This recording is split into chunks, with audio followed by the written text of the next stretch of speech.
ಈವರೆಗೆ 13 ಜನರ ಹತ್ಯೆ ಆಗಿದೆ ಆನೆ ಮತ್ತು ಕಾಡ್ಕೋಣದಿಂದ. ಒಂದು ವರ್ಷದಲ್ಲಿ 13 ಜನರ ಸಾವಾಗ್ತಾ ಇದೆ ಅಂತ ಹೇಳಂದ್ರೆ ಶೃಂಗೇರಿ ವಿಧಾನಸಭಾ ಕ್ಷೇತ್ರದಲ್ಲಿ ಯಾಕೆ ಇಷ್ಟೊಂದು ಆಗ್ತಾ ಇದೆ ಅಂತ ಹೇಳುವಂತಹದ್ದು ಬಹಳ ಪ್ರಮುಖವಾದ ಅಂಶ. ಬೇರೆ ಎಲ್ಲ ಆನೆ ತುಳಿತಗಳಾದಾಗ ಕಾಡ್ಕೋಣದ್ದಾದಾಗ ಅದು ಬೇರೆ ತರ, ಇದು ಒಂದ್ ರೀತಿ ಮರ್ಡರ್. ಯಾಕಂದ್ರೆ ಹೋದ ಸೋಮವಾರ ಆನೆ ತುಳಿತಕ್ಕೊಬ್ರು ಸಾಯ್ತಾರೆ, ಅದಾದ ಮೇಲೆ ಶಾಸಕರು ರೀಲ್ಸ್ ಮಾಡ್ತಾರೆ, ಆನೆಗಳನ್ನೆಲ್ಲ ತಗೊಂಬಂದು ನಿಲ್ಲಿಸ್ಕೊಂಡು ನಾನು ಆನೆ ತಂದಿದ್ದೀನಿ ಆನೆ ಹಿಡಿಯಕ್ಕೆ ಅಂತ. 4 ದಿನ ಆಯ್ತು, ನೀವು ಎಲ್ಲ ಸೋಷಿಯಲ್ ಮೀಡಿಯಾದಲ್ಲಿ ನೋಡಿದಿರಿ. 4ನೇ ದಿನ 3 ದಿನ ಅಂತ ಇಟ್ಕೊಳ್ಳಿ, 3 ದಿನದಿಂದ ಇವ್ರು ಏನ್ ಮಾಡ್ತಾ ಇದ್ರು? ಆನೆ ಹಿಡಿಯಕ್ ಬಂದವರು 3 ದಿನದಿಂದ ಇವ್ರಿಗೆ ಆನೆ ಕಾಣಲಿಲ್ಲ. ಅದು ಎಲ್ಲಿದೆ ಅಂತ ಟ್ರ್ಯಾಕು ಮಾಡಕ್ ಆಗ್ಬೇಕಿತ್ತಲ್ಲ, ಹೇಳ್ಬೇಕಿತ್ತಲ್ಲ ಇವರು ಟ್ರ್ಯಾಕ್ ಮಾಡಿ ಎಲ್ಲಿದೆ ಅಂತ ಹೇಳಿ. ಈ ಆನೆಯನ್ನ ಶಾಸಕರು ಇವತ್ತು ಬೆಳಗ್ಗೆಯಿಂದ ಆನೆ ಹಿಡಿತಾ ಇದೀನಿ ಅಂತಾರಂತೆ ಕೇಳಿದವರಿಗೆ. ಇವತ್ತಲ್ಲ ಆನೆ ಹಿಡಿಯೋದು, ಮೊನ್ನೆ ಇಂದ ಈ ಆನೆ ಹಿಡಿದ್ರ ಇಲ್ವಾ ಅಂತ ಅಧಿಕಾರಿಗಳ ಹತ್ರ ಇವರ ಅಧಿಕಾರವನ್ನ ಉಪಯೋಗಿಸಿ ಚರ್ಚೆ ಮಾಡಿದ್ರೆ ಇವತ್ತಿನ ಈ ಸಾವು ಆಗ್ತಾ ಇರ್ಲಿಲ್ಲ. ಇವತ್ತಿನ ಈ ಸಾವಿಗೆ ನೇರವಾಗಿ ಶಾಸಕರ ಹೊಣೆ, ಮತ್ತು ಇದೊಂದು ರೀತಿ ಮರ್ಡರ್ ಅಂತ ಹೇಳಿ ನಾನು ಹೇಳ್ತೀನಿ. ನಿಮಗೆ 3 ದಿನ 4 ದಿನದಿಂದ ಹಿಡಿಯಕ್ ಆಗದೆ ಇರೋ ಆನೆ ಏಕಾಏಕಿ ಇವತ್ತು ಈ ಸಾವಾದ ಅರ್ಧ ಗಂಟೆ ಒಳಗಡೆ ಹೆಂಗ್ ಹಿಡಿದ್ರಿ?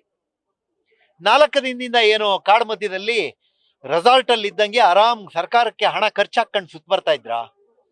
ಮತ್ತು ನೀವು ಸಾವಾದ ಕೂಡಲೇ ಆನೆ ಹಿಡಿತೀನಿ ಅಂತ ಹೇಳೋದು ಬಿಟ್ಬಿಡಿ. ಬಲವಾದ ಹೋರಾಟ ನಡೆದಲ್ಲಿ 25 ಲಕ್ಷ ಕೊಟ್ಟಿದ್ದೀರಿ, ಎಲ್ಲಿ ಹೋರಾಟ ಸಣ್ಣಗಾಗಿದೆ ಅಲ್ಲಿ 20 ಲಕ್ಷ ಕೊಟ್ಟಿದ್ದೀರಿ. 20 ಲಕ್ಷಕ್ಕೆ ಒಂದು ಕುಟುಂಬ ಬದುಕಲಿಕ್ಕೆ ಸಾಧ್ಯನಾ?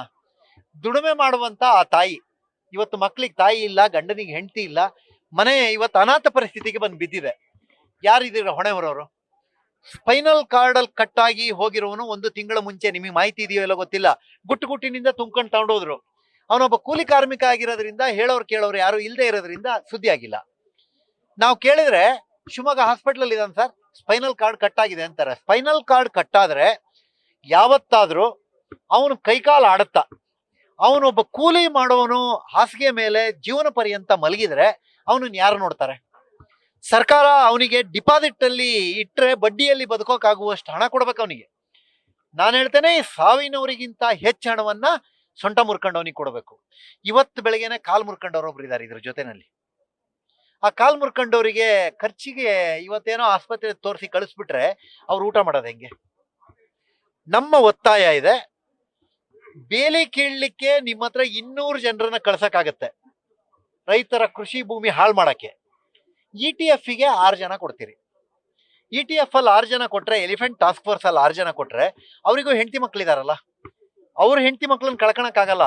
ETF ಅನ್ನ ಸ್ಟ್ರಾಂಗ್ ಮಾಡಿ, ಅದಕ್ಕೆ ಬೇಕಾಗಿರುವಂತ ಶಸ್ತ್ರಾಸ್ತ್ರಗಳನ್ನು ಕೊಡಿ, ಅವ್ರಿಗೆ ಏನ್ ಬೇಕೋ ಆನೆ ಓಡಿಸೋಕ್ ಬೇಕಾಗಿರುವಂತ ಸವಲತ್ತುಗಳನ್ನು ಕೊಡಿ.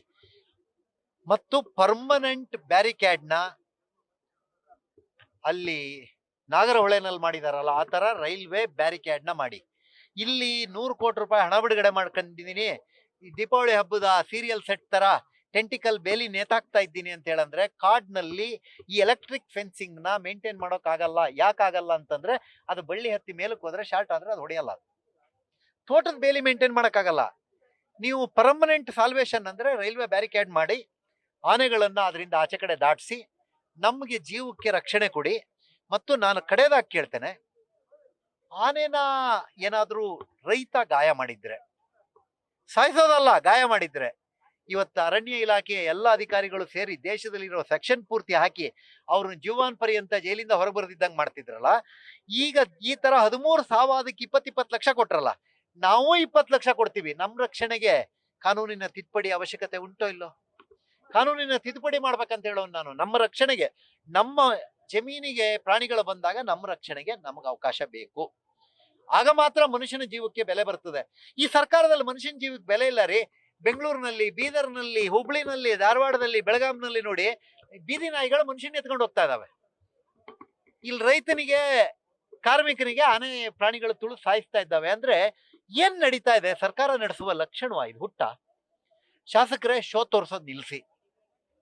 ನೀವು ಚುನಾಯಿತ ಪ್ರತಿನಿಧಿ, ನನಗೂ ಸೇರಿ MLA, ನೀವು ಚುನಾಯಿತ ಈ ಪ್ರಜಾಪ್ರಭುತ್ವ ವ್ಯವಸ್ಥೆನಲ್ಲಿ ಶಾಸಕ, ಚುನಾಯಿತ ಪ್ರತಿನಿಧಿ ರಾಜ, ಸರ್ಕಾರಿ ನೌಕರರು ಮಂತ್ರಿಗಳು.